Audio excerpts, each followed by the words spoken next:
महानायक अमिताभ बच्चन ने एक बार एक इंटरव्यू में ये रिवील किया था अपनी प्रॉपर्टी के बंटवारे का ऐलान करने के बाद कि संपत्ति का बंटवारा करने का फैसला जो उन्होंने लिया था वो इसलिए लिया था बराबर बांटने का, क्योंकि उनकी नज़र में बेटी और बेटे एक समान है। माँ बाप के लिए माँ बाप की नज़र में बेटी और बेटे में कोई फ़र्क नहीं हो सकता और वो साबित कर बैठे बेटे और बेटी को बराबर संपत्ति देने का ऐलान कर और इस पर स्टाम्प लगवा कर भी।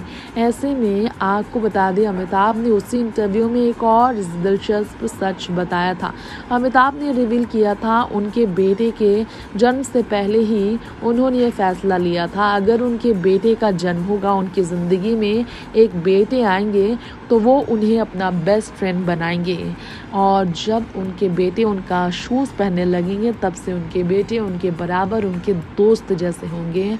अपने बेटे को बेटे की तरह ट्रीट करते हैं अमिताभ, लेकिन वो उनके दोस्त ज़्यादा हैं, बेटे कम और अब दोस्त ज़्यादा बन चुके हैं। इसलिए अभिषेक को बेटा नहीं बल्कि अमिताभ भैयू कहकर पुकारा करते हैं।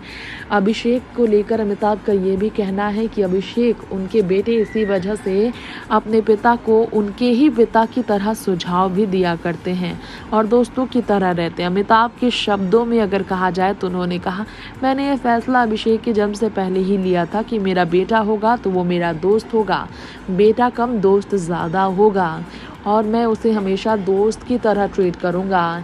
मैं उसे बेटे की तरह बिल्कुल नहीं देखूँगा, बहुत कम देखूँगा और मैं एक पिता की तरह हमेशा फ़िक्रमंद तो रहूँगा, लेकिन एक पिता की तरह सिर्फ उसे देखूँगा, बात कभी उससे पिता की तरह नहीं करूँगा। हमेशा एक पिता की तरह उसे सुझाव दूँगा, लेकिन बात करूँगा तो हम दोस्त होंगे। Next 9 live